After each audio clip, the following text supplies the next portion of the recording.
I got a little bit emotional when I heard this news, because many times in these last 10 or 12 years I have thought to myself, when are our young people going to wake up? Look what is being done to our country. RSS is filling the entire educational system.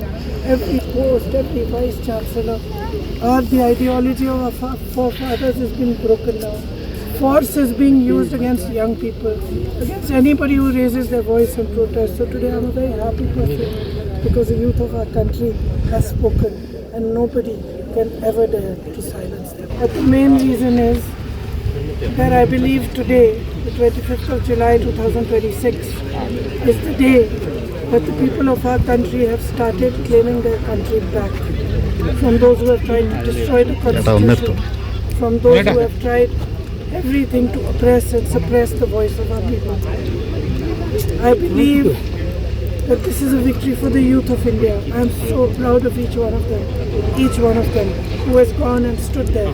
They have done it exactly in the way that Mahatma Gandhi taught us. They have done it non-violently. Pellet guns were fired at them. Tear gas was fired at them.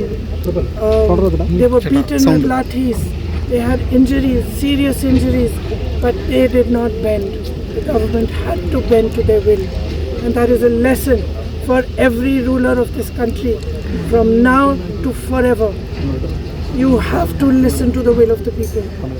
In this country, this is a democracy. The will of the people is paramount. There is nothing above it. No human being, no single leader, no dictator, no force can stop the will of the Indian people. Today this has been proved by our students, by our young people.